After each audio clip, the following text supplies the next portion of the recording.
All right, guys, it's time for the Next Level Guy Show, a men's interview, interest, and improvement-focused podcast featuring interviews with the greats from all industries to help you better your life. Each week, a new episode features an interview with one of the greats, covering all aspects of their story, from life hacks to tips and protocols that have allowed them to live life on the next level. We then highlight concrete action steps that you can use to improve your life. And now, your host, Ian Dawson Mackay.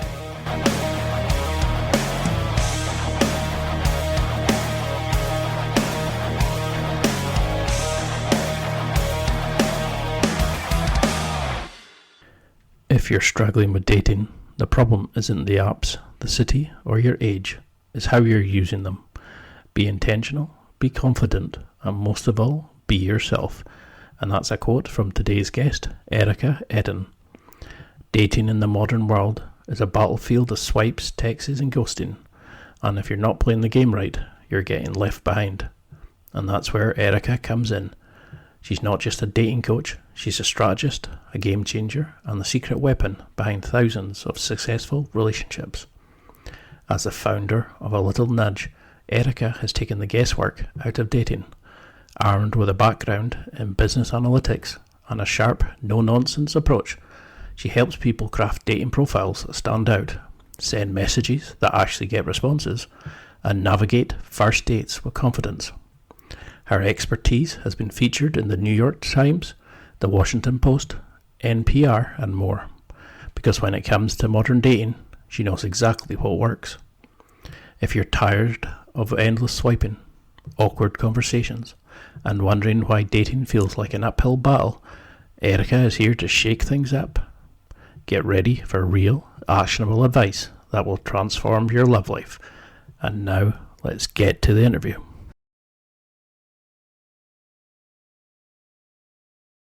Instagram, honestly, is one of the best things I've looked at. Oh my God, well, I appreciate that. Thank you. Because I really love how I can look at your Instagram and think, I'm not as bad as some of these guys. Well, I know it gives people comfort in that way. I feel like it's partly entertainment, partly educational. Yeah, both of those things. Partly to feel like you're not alone. Well, it's like the guy who mentioned he's circumcised in his profile. I can't handle it. Okay, the last thing we want to picture, well, you understand. Anyway. No.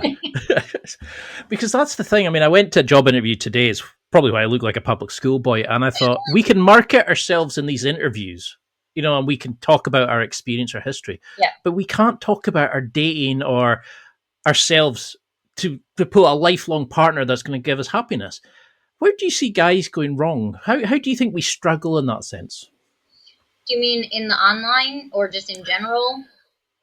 In general, I think it'd be a podcast of its own. But I mean, for both, then where do you see guys struggle in the dating life when they come to you? Is there a similarity in what they say? Yeah, I mean, I think everyone struggles, not just men, but I think men in particular struggle with, like you said, how do you market yourself in such a way that isn't braggy, but shows who you are? Because nobody wants to read, I'm amazing, I'm wonderful, I did this, this, and this, because you think to yourself, ew, you're such a bragger. But there are ways to get across who you are that don't say, I am amazing, and it's finding that, and I could say that for anyone, actually, not just men, but it's finding that middle ground between showing who you are, but not like beating someone over the head with it. And so also, I mean, you see the profiles I post. Many men make the mistake of, sometimes I wonder if they're trying to impress other men and they're actually searching for women. Because, like, women don't want to talk, you definitely don't want to hear things about your body parts. Definitely don't want to see pictures of your slimy fish. Don't want to see your progress pictures from the gym. Don't want to see your shirtless selfies. And I wonder sometimes if they're asking their guy friends for advice and the guys are like, yeah, looks good, because that's not their target market. All women want to see is who's going to show up on the date. We want to see you looking happy. We want to see you in clothing. And we want to see a few things about you that make sure that you sound like You're level-headed, can write a complete sentence, and would be reliable and show up on a date. I'll be right back. I have to change a lot of things in my profile just now. I knew it. Are we going to go through your profile today? Oh, well, I'll happily show you, man. What I used to do was, because I would take the pictures, I never had any good pictures of myself. I always looked like a serial killer in the side of pictures, or that weirdo. And suddenly when it was like, pick 6 of your best, I was like, I barely have 6 pictures of me, never mind 6 of the best. And, everybody comes out looking like a model. I look like Shrek from the Goonies, and, it's... Okay, trust me, no one's coming out looking like a model their first shot. So, like, for pictures, the first picture should be just a nice clear shot of you smiling. Who is actually going to show up on the date? Some women do like to see that you have a social life or have friends. So I don't recommend posting a picture with 1 million friends, because we can't figure out who you are, and inevitably one of your friends is going to be someone else's type. And so I generally recommend either cropping or zooming in to the point where you can't really see the faces of the other people, but it shows that you do things.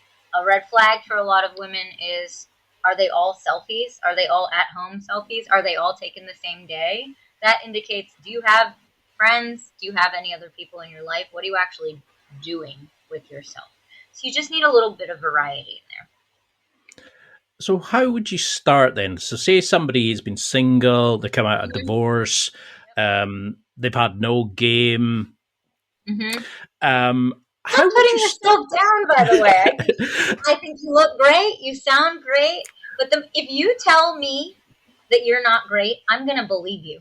And so every time you put yourself down, I think less of you. Just FYI. And I get that self-deprecation is a type of humor. It's not my type of humor. And I understand what you're doing. Yeah. Like, I get it. But I think you look great. Thank you. Thank you. Because that's the thing I found was I spent so long building up the podcast, building up the brand, building up I moved away from the social side of things. And then suddenly when all your friends were single and you were going out and meeting people, suddenly you're like, hey, wait a minute, you're married with kids, you're not doing this, you're doing that, you've moved away. And we used to meet people through friends of friends. Sure. How do we start this again when we're not using recommendations from friends, but we're actually having to rely on, here's me, pick me, compared to thousands of other guys? Right. I mean, there's no one right way to meet people. I just want everyone to use the tools that are available to them, and not just use the tools, but use them well. So what are those tools? Some of those tools are obviously online dating sites. Okay. So you put yourself on 1 or 2 apps. Other tools are events you can go to in person. Maybe you can find a speed dating event in your area, or some sort of singles mixer, or a meetup on a topic you already enjoy. So that way, if you go, you're going to have a good time regardless. And if you meet someone, great. But I can't sugarcoat the fact that meeting someone takes work. I think where people really get in trouble is they think someone's going to fall out of the sky and it's easy, and it's not easy. I mean, you just said you were at a job interview, right? It probably took work for you to put together a resume and a cover letter and even find this company and then submit your information to that company. Then they had to like you enough to want to call you into an interview. And then you had to go. You had to get dressed. And then you had to go to the interview. And then you had to talk about yourself. And maybe you didn't even like them. Maybe they didn't like you. Maybe you loved each other. I don't know. But that takes a certain level of work. And that same level of work should be put into dating. And that's where there's sort of a mismatch, where people think other things in life that are important to them require, or they should put in that time and energy, whereas dating should just come easy. It shouldn't come easily. Choosing a partner is hard. And so I recommend, really devoting some time. Maybe that's 30 minutes to online dating every day. Maybe that's 3 events of some kind per month. It's probably going to cost you some money too. Like most things in life that are important cost money. That's okay. People spend more on their coffee every morning and yet refuse to pay for some of the dating app upgrades that could actually help you find a partner. That to me is crazy. So how would you balance that then? Like, say if, you'll get people who come and say, oh, I'm too busy to date, I'm too old to date, etc. And like you're saying, it could become a system. It could be something as simple as, 30 minutes, checking your messages, replying, typing. How then do you balance that? Because I've heard you mention in other interviews about 3 events a month where you Yeah. go and meet people in real life. Is that still the same you would go with versus the use of apps? I would do both. So they're not mutually exclusive.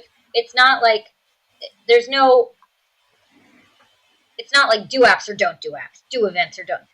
You can put yourself out there in many different ways. Yeah, no, I know people all the time say, I'm too busy for this, I'm too old, I'm too young, I'm too this, I do think those are mostly defense mechanisms, because if you never put yourself out there, you can't fail, right?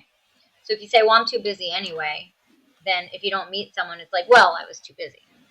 Or you can make up any story in your mind, like, oh, well, it's because this is my age and nobody wants me. Well, that's not true. I've worked with people of all ages. There's someone out there looking for you. But it takes work to find that person. And so if someone comes to me and says, it's my city, or it's my age, or it's my this, I have to be the meanie to say, well, actually, I hate saying that, but I have to go, everyone says that. You know, and I know I get annoying. I can really annoy people when I say, everyone says it's their city. Everyone likes to assign blame to something, when in reality, hard work does pay off. So do you see a change like from culture to culture, age group to age group at all? Or is it more the personal story and the emotion we attach to our particular problem that we see such an end of the world, where somebody might find it endearing, but we're blocking our own way because we believe we're unlovable, unlikable, whereas there is somebody that is into that or would find that attractive? Yeah, I think you nailed it. I think we all have a thing. I call it a perceived flaw. We all have things that are perceived flaws to somebody. And I say perceived because they're not actually flaws. Like, I'm 5'1". I don't know what that is in centimeters. That could be a perceived flaw to somebody, that I'm so short, right? But to somebody else, that could be the perfect height. You know what I mean? It could be a perceived flaw that you work in a certain industry. Someone might not want someone who works night times, whereas someone else might love someone who works at night because it really fits into their schedule. And so a lot of life is how you frame it. So if you go out saying, ugh, I know I work at night, it's not ideal. Like I said to you earlier, you put yourself down. Sorry to call you out. Like, I will agree with you if you tell me you're right, it's not ideal. Or you could come out and say, I work at night. It's the best of both worlds. I get to sleep in, I get to do what I want during the day, and then I get my work out of the way at night. I'd be like, oh yeah, that's cool. People are so malleable, right? They'll think whatever you want them to think. And so I do believe that we have a lot of limiting beliefs. I'm not sure if that's what you just asked, but I think you're right. Now, I can't know every culture, right? I live in America. I have never lived, I've traveled a lot, but I haven't lived everywhere, obviously. I find that dating is pretty much the same. Here, every place has its quirks. Every place has I won't travel past this place to go somewhere, or that's a little outside my range, or there's too much traffic there, or people from this city are blank, right? But on the whole, people are people, and I find that in any place in the world, I find similarities in terms of what people are looking for, what people are attracted to. People are people. So how have you seen things change? Because you've talked about how you're using JDate and like all these sorts of apps, and when we first started, it was like Match and was it Plenty of Fish? I think I remember being on that. Oh. Yeah, eHarmony was out there. Oh, I remember those, and it was like the prompts were amazing. People thought they were the best things in sliced bread, and now we're using. We had that old man. I don't know. I hope he's alive. The guy who founded eHarmony, he used to be on all of the commercials.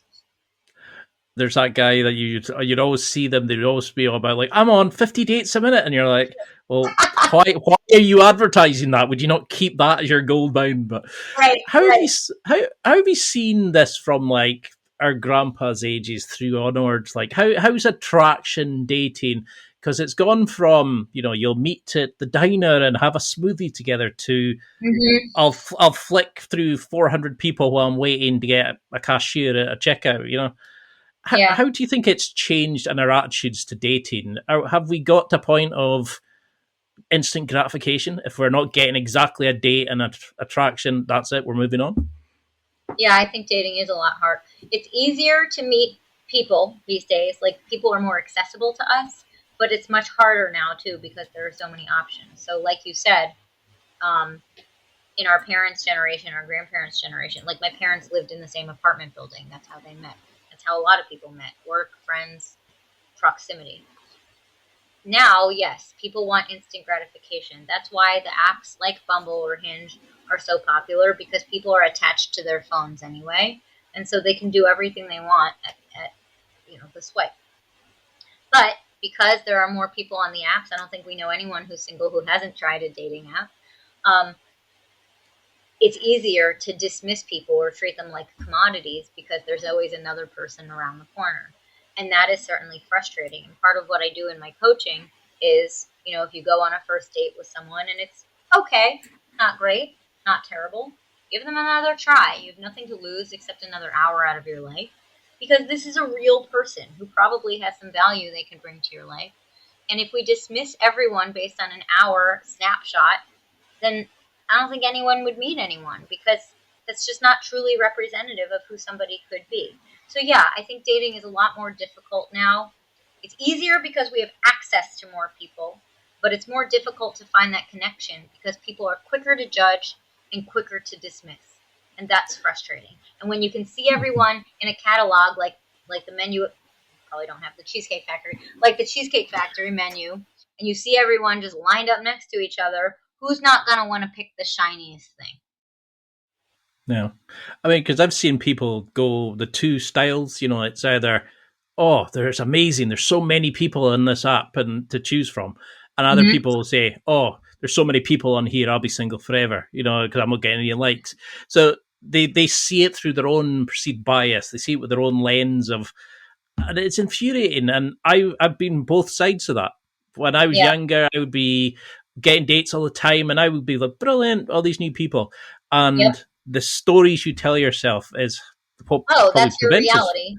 Absolutely. Like you were saying earlier, if someone says I'm too old to date, then yeah, you have now told yourself that story, and you will find every piece of data to support your hypothesis. That's just in statistics. You can turn the data into anything you want to support whatever story you want. So yeah, you'll keep finding things to support that. But you could say the exact opposite. I'm the perfect age, or everyone's looking. It's funny how you carry yourself, whatever thoughts you put in your head. I remember in college, I would sometimes, this sounds conceited, fine, but I would sometimes walk around just for practice and be like, everyone loves me. Everyone wants to talk to me. I am amazing. Whatever, you just talk yourself into things. And people do treat you differently when you carry yourself differently. It's like act as if, that positive reaffirmation of talk the talk, walk the walk. It really makes a difference. There's studies. Smiling actually makes you happier. Not that you smile because you're happy. That happens too. But the act of, even like this, I'm probably happier now. I'm a very happy person regardless, but you know what I mean. I remember reading somewhere that if you're walking along and you're finding yourself like ruminating and thinking about your past, you'll find yourself looking down. So if you want to get out of that, you have to look to the horizon, because you can't activate that part of your brain by looking down. And it's all these amazing things that come into your head. Listen to and I go, oh, so I'm going to be smiling a lot more now. How do we switch then into believing we can date multiple people? Because I used to get one person, we're chatting, we'll go on the date. If it's successful, brilliant. If it's not, okay, next person. I found this whole multiple dates, and I don't know, I found it a bit weird because I was so used to just chatting up somebody, progressing to a date, relationship on. I can't get into this modern way of dating. You don't have to. Maybe that's a block I put on myself. How then do we switch to that? You don't have to date multiple people if you don't want to. My philosophy is date whoever you want until you decide who you want to be exclusive with. But if you feel more comfortable, or you simply can't fit more into your schedule, date one person at a time.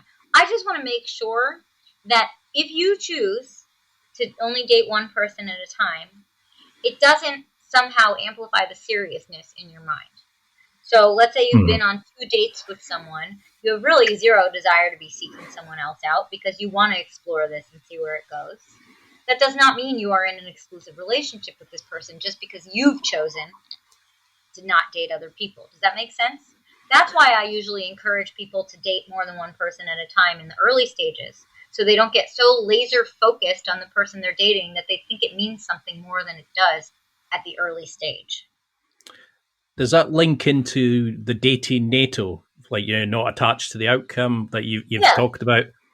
Sort of. So dating NATO, not attached to outcome, is something I came up with because I noticed that people put a lot of pressure on themselves, particularly on first dates. Could this be my person? Could this be my future spouse? Could this be the parent to my child? There's a lot of pressure to put on some stranger having a whiskey next to you, right?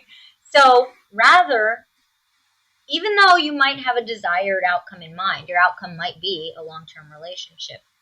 I don't want you putting that kind of pressure on yourself or the stranger next to you to fit that thing. Because basically at that point, you're backfilling this person into what you want. Instead, rather you start at point A, just see if you like this person. See if you have a conversation. See if you have any rapport. See how they might fit into your life. It might not be for what you ultimately want relationship-wise, but it could be a friend. It could be a business, contact. It could be anything. So if we sort of separate ourselves from our desired outcome, we can be much more present on the date, and it sort of frees us. It frees us of stress and pressure and figuring things out. All you need to figure out on a first date is if you want to go on a second date. That's it. I love that. Because I remember going in thinking, did she like me? Did I not? Did I? And I would sometimes get a text. Who doesn't think that way? We're human. I mean, of course. But I mean, do you work with a client in the sense that they have to be ready and willing to date, or do you work with them in terms of self-care, dealing with whatever drama that they're holding on to? Do you get into the person and helping them in that assistance, or do you think they have to be ready to date to really be effective? I don't really help in that way. I'm not a therapist. I don't go into past relationships with clients. I certainly don't go into trauma or anything. But if as I'm working, most people, 95% of people who come to me at least think they're ready to date. And so I'm starting at the current, I'm starting here now and moving forward. Now, if I see something getting in your way that maybe is something from the past, I'm certainly going to address that. I was working with someone this morning who, let's hope she's actually not listening because I won't say who she is, but I took notes because I was getting so annoyed. She was dismissing men for the most ludicrous reasons under the sun. She was like, he does yoga. Ew, I would never go out with a guy who does yoga. And I'm like, where is this coming from? Yeah. Something clearly happened here. And she's like, it's not masculine. And I said, I know plenty of masculine men who do yoga, and they are the strongest people I have ever met. What happened? And she's like, well, I went out with this guy once. And then I'm like, oh, so it was one experience that you had that you've now attributed to every man who does yoga? And it kept happening. She's like, I would never date a man with a cat. And I said, what's wrong with cats now? Well, I dated a guy with a cat once, and the cat threw up in my shoe. And I said, sounds like a bad cat. Not the guy's fault. And it kept, I wrote this all down. What did she say? I don't want anyone who's on social media. Well, everyone's on social media. Another one. I really hope she's not listening because I'll be in trouble. But she's like, I would never go out with someone who wears a matching pajama set. And You've eliminated basically the entire man. Right. And I had to say to her, do you actually want to meet somebody? And I said, because it's okay if you don't. You don't have to force yourself to meet someone if you don't want to. And she's like, yes, I do. Then I said, we have to figure out what's going on here. And it's funny. I ended our session. It was a singular session this morning. And I ended it saying, I understand that you probably don't want to speak to me again because I was really hard on you. Because I told her she was being a little ridiculous. No. And interestingly enough, she said, no, I probably needed it. And she signed up for 4 more sessions 5 minutes later. So I don't go into past stuff. I don't figure out why you are the way you are. But if it comes up in our present, then I'll ask about it.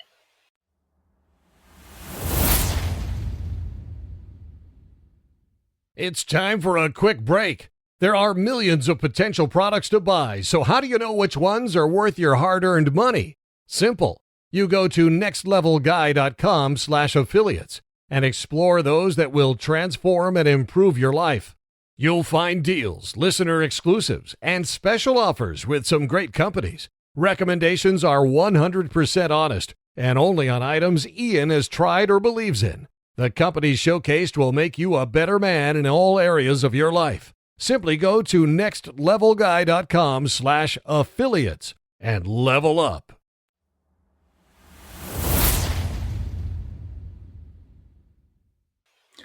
Because I think that's why you're so successful, because you don't only just demo the conversation, obviously taking out all the personal details, but Sure. you give it frank, honest, and you cut through the bullshit. You cut through try that. To do that, yes.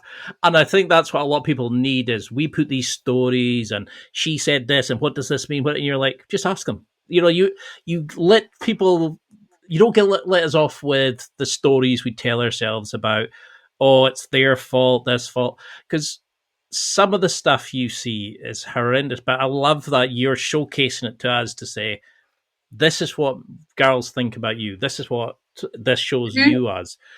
You work with a lot of women. What's the pet peeves that they come to you about guys? Do you see, I know you could probably do a podcast on this alone, but do you see like the standard things? Is there things that you would just say to all men listening, stop doing X, do Y, or?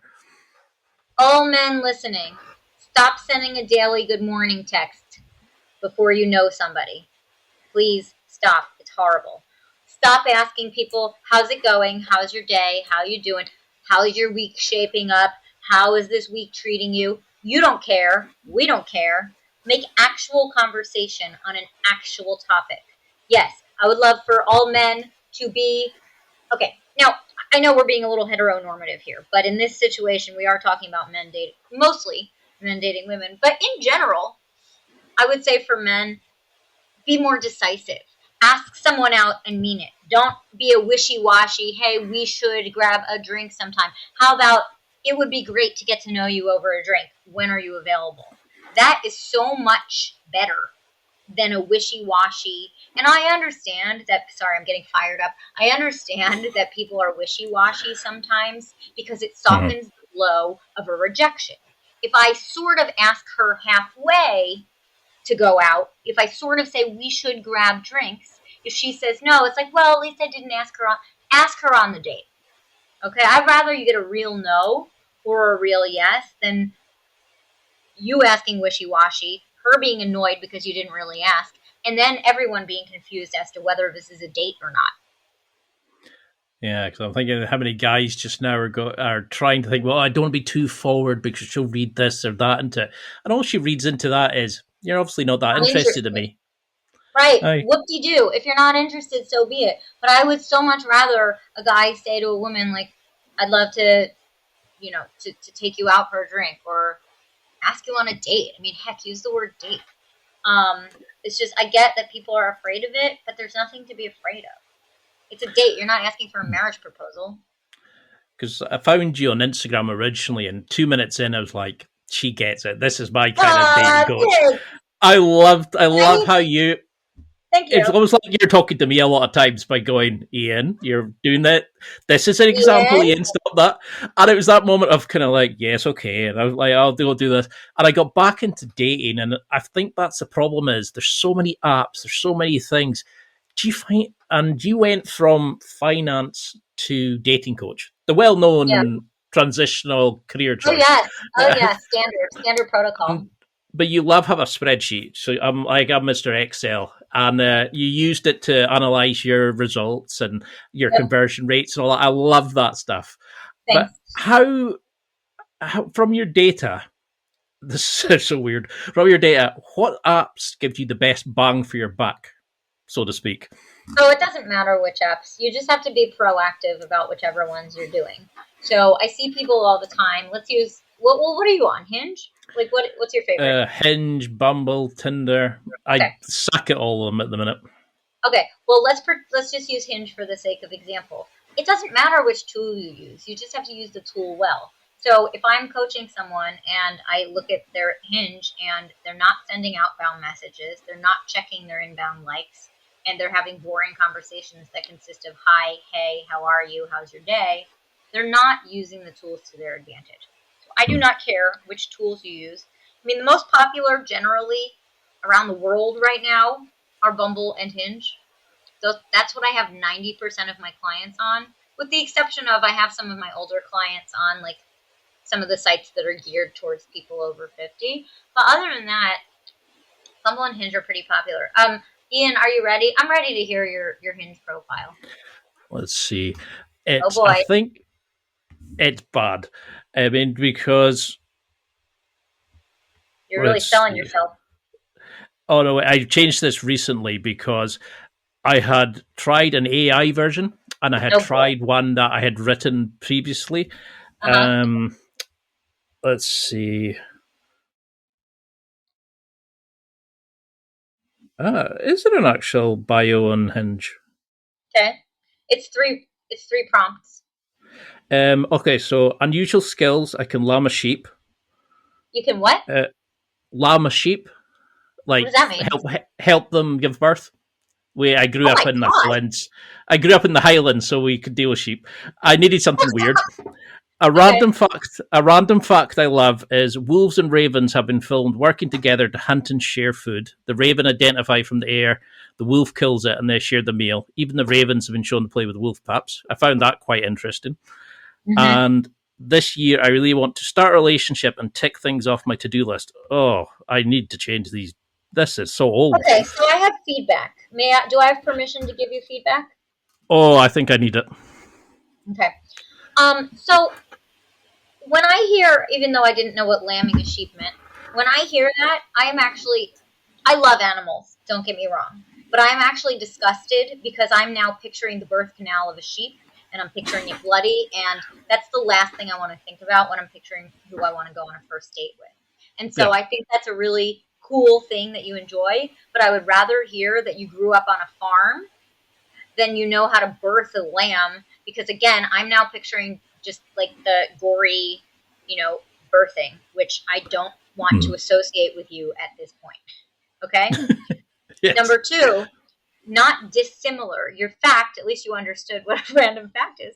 Um, your fact has to do with a lot of killing. I didn't catch all of the words, but there was a lot of killing in there. Yeah. I mean, these are random things at the time, and you can It's, see I've it's just okay. thrown stuff and not edited a consensual flow. It's consistent flow. It's okay. So I don't want to picture killing with the person I'm going on a first date with. Okay? Hmm. I don't want to picture animal killing, human killing. I think it's an interesting fact, and it's cool that you know it, but I don't think it belongs in your profile. And then lastly, the last prompt was extremely generic. And so I think we could do better. So I want us to brainstorm for a minute if you're open to this. And I Yeah, let's want go you for it. to just list a bunch of stuff you enjoy, stuff you consume. And when I say consume, that could be food, drink, entertainment, movies, music, podcasts. I don't care. Hmm. I'm going to take some notes. Yep. So podcasting, Brazilian Jiu Jitsu, football, rock music. Mm-hmm. I have tend to love to go and see shows and stuff, but I do that on my own a lot of times. What kind of shows? So it's mostly sort of stand up shows, like Oh, comedy, nice. but also a lot of, like sort of adventure expedition Mm-hmm. guys, Red Bull people. Mm-hmm. But I really like turning my hand to anything. Uh-huh. And originally I had a version that was talking about if I'm not plucking a guitar, killing a guitar melody, I can't remember. I kind of flowed into but Yeah. it always come out cheesy. It always come out as kind Yeah, of no, I get bleh. that. Yeah. Um, so the mo I struggled to know myself, to how to sell myself. Mm-hmm. Yep. That's what I was saying at the beginning, because there's a fine line. You don't want to be like, I am great. But on the other hand, you have to say a few things you're into. Because right now, I really don't know anything you're into. Clearly, you must like animals. But like, I just learned a lot more about you in the last 2 minutes than I did from your profile. So a few of my favorite prompts for Hinge are one of these four. They're all pretty much the same. Either my simple pleasures, or I go crazy for, or I won't shut up about, or I geek out over. They're all the same, and they lend themselves well to a list. So for example, I geek out over, stand-up comedy, and then you could put in parentheses like, being a spectator, not a performer. And if you want to use your self-deprecation, you can say no one would want to see that. Okay, that would be your type of humor. Brazilian jiu-jitsu. I would write out that word because BJJ, you don't want it to accidentally look like the sexual thing. Yes. Podcasting, something, playing songs on the guitar that I have no chance of mastering. Since you're into the self-deprecation, you can get that into your profile while also explaining things you enjoy. Another prompt I like is, do you agree or disagree that, or change my mind about? If you have, as the kids say, hot takes, or just like a not actual controversial opinion, but just like a funny one, like a food combination that's not popular or something like that, that would be a really good place for do you agree or disagree that. I've done one in the past that said eating salmon or lox on a raisin bagel is delicious, because most people would not be into that because the salty and the sweet. Doesn't matter. Anyway, so something like that might actually start a conversation. And then you might there's one thing you should know about me. The one thing you should know about me, I grew up in the Highlands on a farm, and so I probably know too much about, you can even say how to birth a lamb and how to trim a tree. I don't know. I'm making things up. But that gives you still have personality. It doesn't come off too cheesy, but it shows that you're trying, and it's not all blood and gore. Because that's the thing. Sometimes I come in and I'll change one thing on an app and I'll forget about it for months, and I'll go back into it and I'll kind of go, okay, I'll change this picture, I'll change that. But I don't check some of the stuff. So there's different generations of these messages, and it's probably like you're saying, somebody's coming along and going, what the bloody hell, what's this guy on about? Because I found that Raven fact quite interesting, but I never thought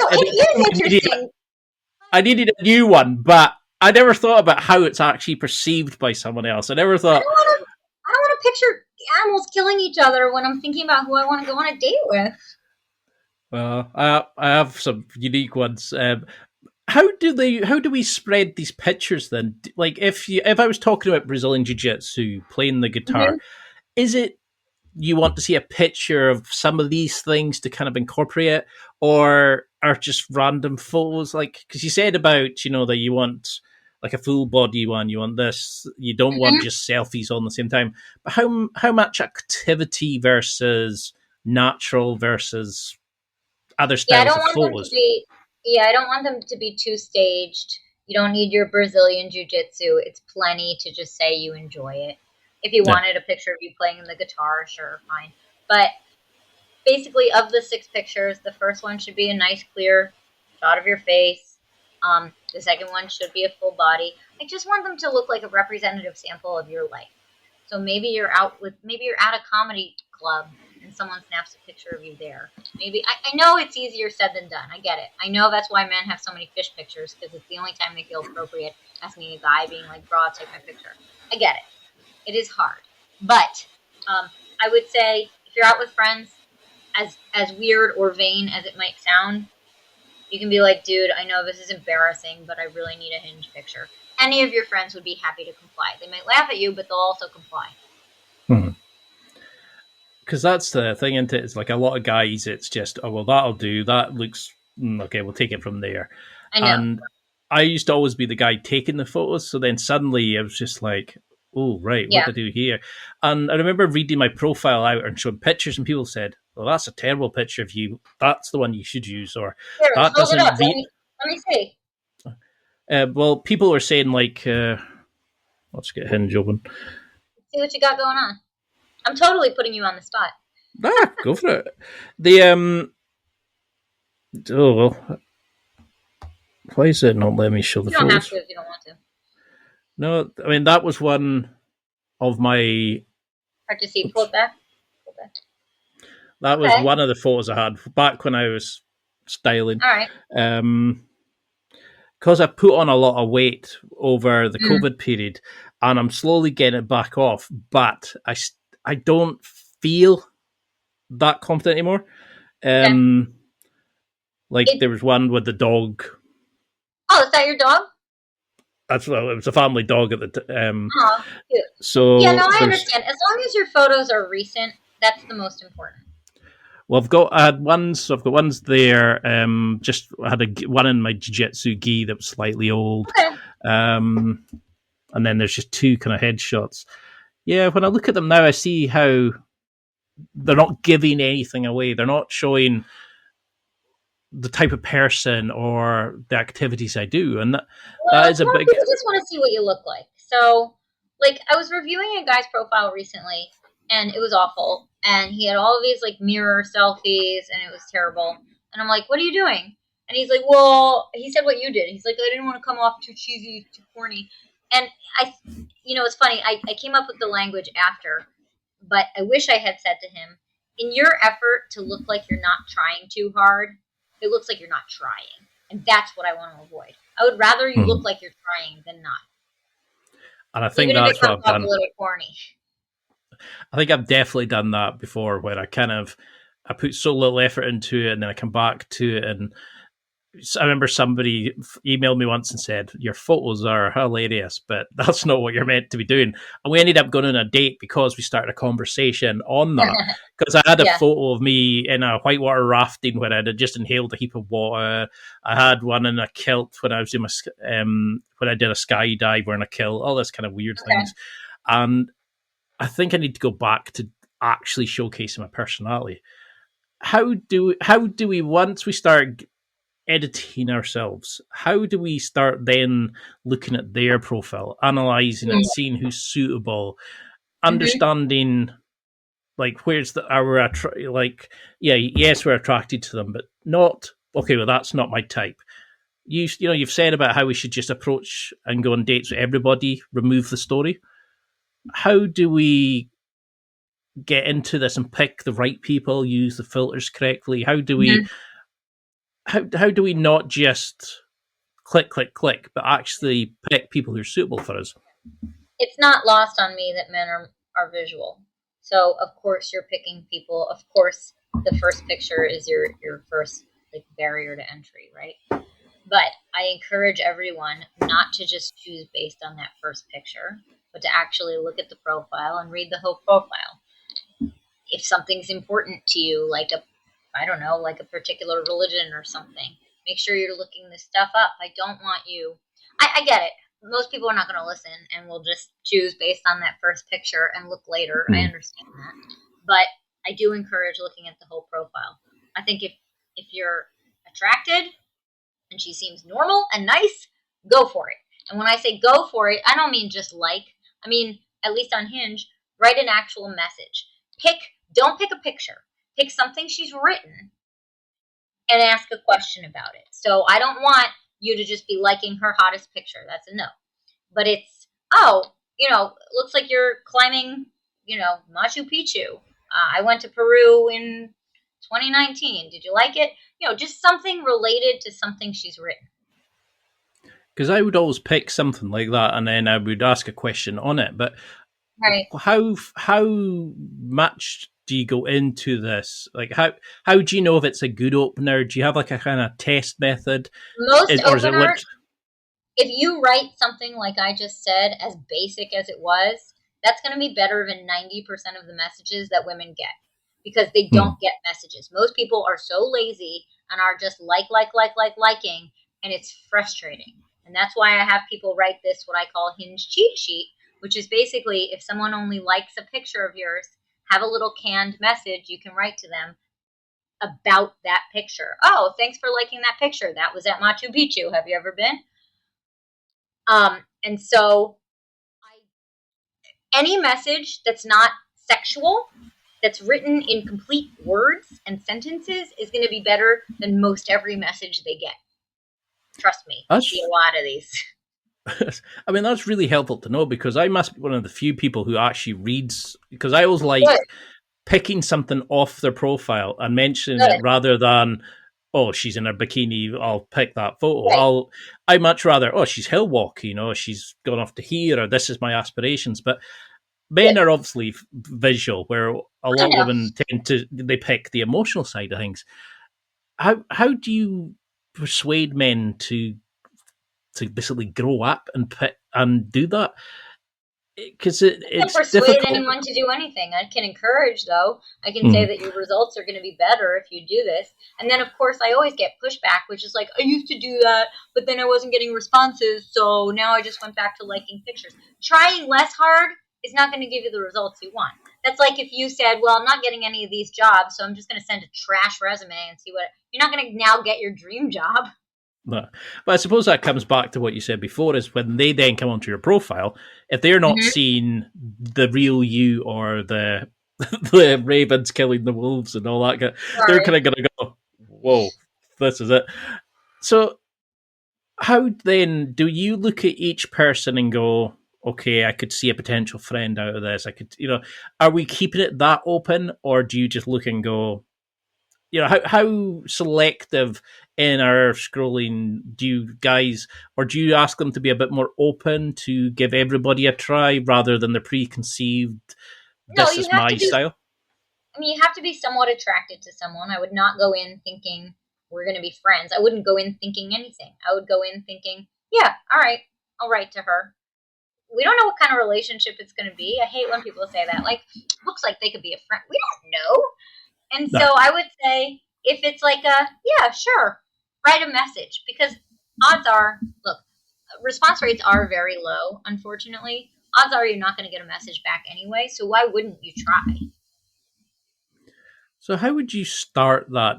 Like, say if she comes back and says, "Oh, this was me walking in such Yeah, and that's such," great. or this, how do we start the conversation? But keep it going to a point of, let's start building a bit of chemistry here. How Mm-hmm. do we, but not just become pen pals, but actually move it towards a date? Yeah. Because too many people, let's change numbers, let's send texts, and before you know it, you've killed all attraction. Oh, How I do you agree. keep it? Because you've said, to use these apps is just to get you to the date.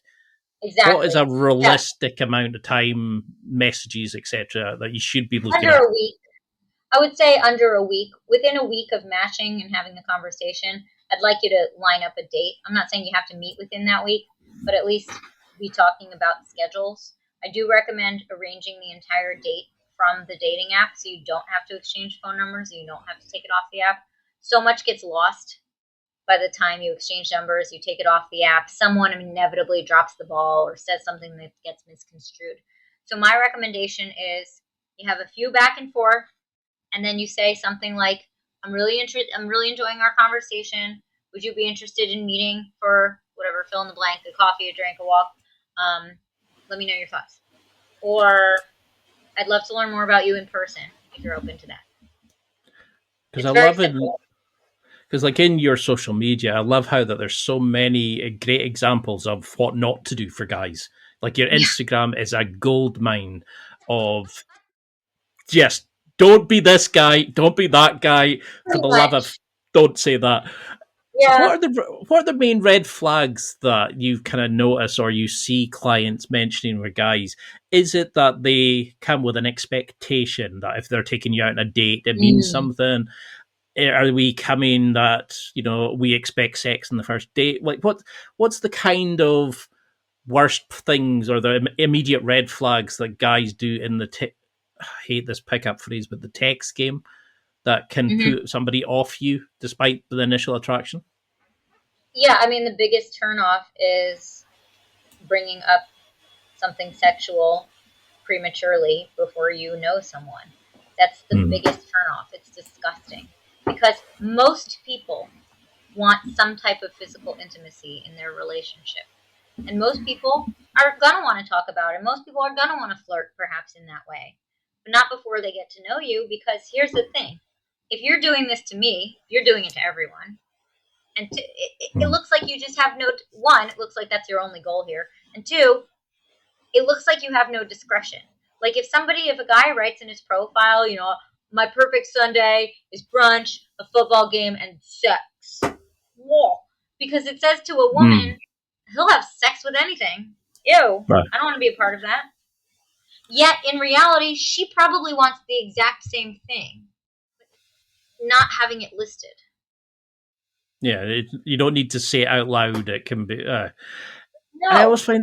I always find that strange that guys think that that's attractive. And I know that it's the question of maturity versus emotion, but really, it's like sometimes when I see these like bro guys and finance guys, you just want to say, get a grip. Like money, get a grip. Money doesn't buy you attraction. Money, you're not owed things. I think there was some girl that said a guy had tried to Venmo her for 2 drinks he'd bought her because she didn't sleep with him. And she was saying, and it was just that moment of like, I apologize for all mankind. That this is partly the reason I started the podcast was I was seeing all these pickup guys and the red pill, and I was like, no, I want to find how to actually meet people that want committed relationships, that want to be happy together, that don't want to be influenced, that just actually connect on a real level. And I wasn't seeing that out there. And that's why I'm so glad there's people like you that can come on. You sound smart to me. You sound very level-headed. You sound like you have a good head on your shoulders. And I think you have common sense. That will make you appealing to many women. Because unfortunately, a lot of people lack that. If you just treat people as you would want to be treated, with respect, you're going to go further than a lot of people. As women, we're not looking for anything particularly that special or that out of the ordinary. We're looking for common respect, appreciation, normal things. Unfortunately, that becomes rarer and rarer sometimes. Definitely in today's society of like the instant gratification. Yeah. I mean, how then do you systemize the dates? Because you like having funnels and, so you're using the filters and funneling them into things with template replies, etc. But how do you set up dates? Are you looking at coffee dates? Are you looking at active dates, short dates, that sort of thing? How do you plan the logistics of a date? As beautiful as that sounds. No, it does. I always recommend something on the shorter side that you can always add more time if you want, but you're not stuck. So if you plan for dinner, you're stuck at dinner. You don't know if the service is going to be good. What if you don't like each other? I'd rather you plan a coffee, a drink, whatever kind of drink, alcohol or otherwise, a walk, just something. I personally like a drink date. I think that's what I usually recommend if people drink alcohol. It's easy enough. A bar setting is nice because you can sit next to each other instead of across, so it doesn't really feel like an interview. And then if you're enjoying yourself, you can either go somewhere else or order food there if they serve food. And you sort of have an out, but you can stay longer if you're enjoying yourself. So yeah. Also, I don't want it to be the most expensive first date ever. It's just a first date. It shouldn't break the bank. 1 drink, 2 drinks is plenty. And do you have topics to talk about, or do you have ways for somebody to mentally prepare themselves? Do you have the kind of, because I see people interview dates and I'm like, speak to them like a human being. Like, I know, seriously. I would rather you just talk about who you both are today. So keep things light, keep things present, similar to the stuff I was asking you, like food, drink, entertainment, movies, music, podcasts, TV, things like that. Like, who are you today? I would highly recommend not talking about anything too serious. Definitely not past relationships. Definitely not family drama. Stuff like that. You don't have to reveal everything. You don't have to disclose your whole life to somebody, right? I just want you talking about like things that make you happy. See if you have any common ground. See if you can sustain a conversation. That's really it. I would rather you leave a first date having learned nothing factual about someone, but remembering that you laughed and felt good about yourself and had a nice time and might want to see this person again. That's it. I don't care how many siblings they have. I don't care about their, torn relationship with their mother. Not relevant. I've had people tell me about those kind of things, and I'm we all have.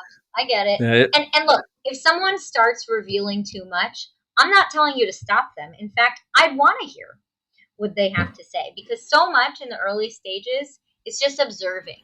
If someone badmouths an ex, I'm not going to stop them. I want to hear what they have to say. But I also know that's not somebody you necessarily want to go out with again, because if they're going to badmouth the ex to you, a stranger, what are they going to say about you one day to a stranger? Yeah. It's what is it they say, past behaviour is a good indicator of future behaviour. And if that's how little they think it was somebody they loved, then what they're going to be like with just the date. I don't even know if I mean, maybe past behavior is indicative of future behavior, but not even that. It's like what they choose to talk about to represent themselves, I think, says a lot more than other things.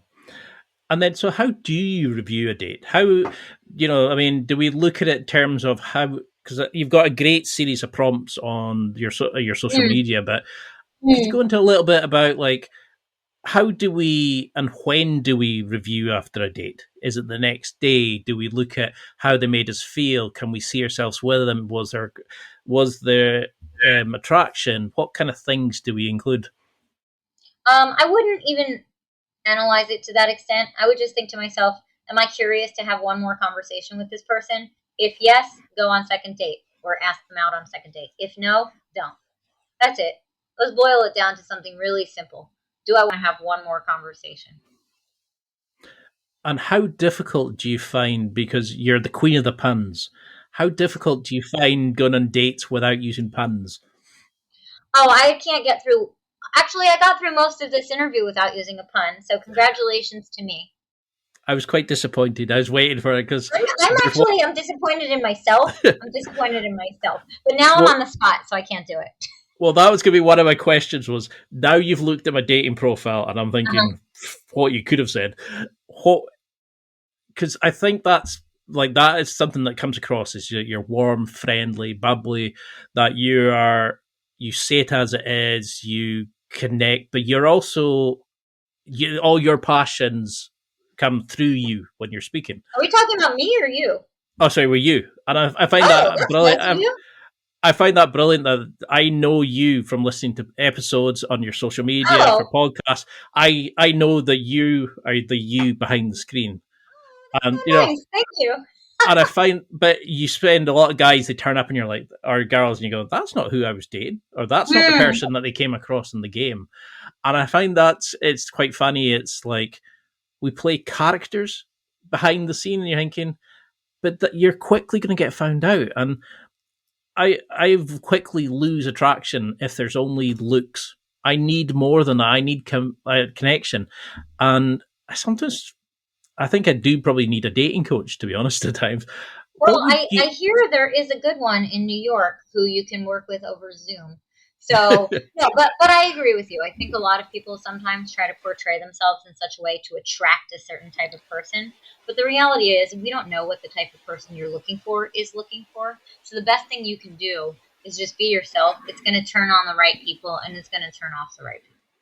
Well, as you can see, a lot of men don't know what they're doing. They have various insertions of different things that they've found out, etc. How do we work with a dating coach? How do we become a good student? Well, you are already a good student. I love that you did your due diligence. So I'm always flattered when someone knows about me. So thank you for that. I appreciate it. Like you said, I post a lot of information on Instagram, but you can find me anywhere online at A Little Nudge. Instagram, my website, just dating coach Erika, A Little Nudge. You'll find me. I do coaching, and it's all over Zoom. And the beautiful thing is I can have you share your phone screen with me over Zoom, so we can actually look at your profile together in real time, make edits together in real time, and then write to people together. And so the goal for every coaching session I do is just really is efficiency, to teach you the tools so that you can ultimately do it better on your own. And what would you want guys to take from this? Like, if there was a certain message you wanted people to remember, is there a summary or something that if you wanted them to be better at online dating, attraction, what would you want them to remember from this interview? I mean, I think I already said it. Stop talking about sex. Stop saying good morning every morning to somebody you don't know. Stop saying, how's your day? How's it going? How are you? Enough with the shirtless selfies. Treat people like humans, how you would want to be treated, and just be like a thoughtful person who puts in the work, and you will go far. And what's your favorite thing about coaching? Because how do you find the transition from coach to businesswoman to build the brand, etc.? I like both. Yeah, I mean, I've had my business almost 14 years. It's very rewarding to run your own business and not have a boss. And I have an idea, I can implement it immediately. Like, I used to be an economist, and so I still love that. Like, I love looking at my revenue and my business documents and everything. But the coaching is obviously rewarding. It's frustrating in many ways, but it's obviously rewarding too. Like yesterday, for example, I was on with a guy. Where does he live? I think in the San Francisco Bay Area. And he has a second date tonight. And it's his first second date in a long time. And he told me he basically rattled off verbatim some advice I had given him. One big one was, I tell everyone to say when they're setting up a date, it's a date. And he said he was so nervous to say that because, like I was saying earlier, people get really nervous about the word date for some unknown reason. Like, it's too serious. And she came back and said, it's a date. Can't wait. And he was so happy. And other little things, like he sent her a confirmation text, like I always recommend. Looking forward to seeing you tomorrow at 7, instead of are we still on? And it's so rewarding when I can give the advice, they use it immediately, and then tell me that it worked. There's no better feeling than that. Because I remember you said somewhere you'd rather lose all your clients to know because they've gone on and met their person in relationships. And I think that's a great thing about dating coaches. You're not trying to keep repeating. You're just like, I want to see you succeed. Have you got a favorite client transformation? Like a favorite client story? Yeah. It was probably 8 years ago. Young woman, early 30s. Wasn't sure whether she was open to dating men with children or not. But we found someone online, I found someone for her who looks great. And she was like, I don't know, he looks nerdy, he this, he that. And I said, just go on a date. It's one date. Anyway, she goes on the date. She's still not sure. I said, okay, well, if you're not sure, go out again. Just see. I don't know. It's okay if it's a no, but don't cut it off prematurely. Anyway, then we sort of, I don't know, I lost touch with her for, I guess we were done working together. A year later or so, she sends me a text that's a picture of her with the guy and the guy's son and the keys to the house they bought. Awesome. And that felt really good because every time she was on the fence before, she was leaning to no. And I pushed her that every time she was on the fence, lean to yes. Even if it's ultimately a no, we're not promising anyone anything. We're just giving ourselves a chance. Well, I cannot thank you enough for coming out. Yeah, oh my God, this was so fun. It's so much enjoyed. I wish we could have more time to go through all my profiles and you could see how bad I them up. Because I'm just getting back into this and I think I have needed desperate help. So we've got to do a round 2 and look into other things, but I know we're over our time. How would you want people to get in touch? Are you taking on clients? Is there anything that, TED Talks? Have you got a book deal coming out? Because you deserve it all. Oh, I appreciate that. I do have another book in me, but not yet. Again, anywhere a little nudge online. I offer, you'll see my service offerings on my website. Basically 2 services. One is, you'll see, it's doing online dating with you or for you. You can always, I give everyone, if they want, a free 20-minute consultation just to talk about how we might want to work together. But yeah, I'm very easy to find.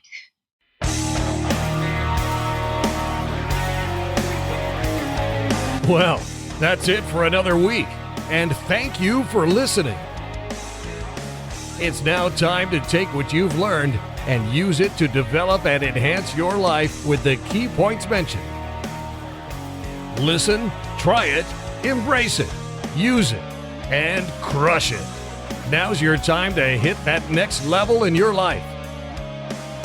If you liked this episode, then please leave a comment on the show notes or a review of the show on your podcast platform. Everything helps evolve the show. Until next week, keep seeking the next level in your life.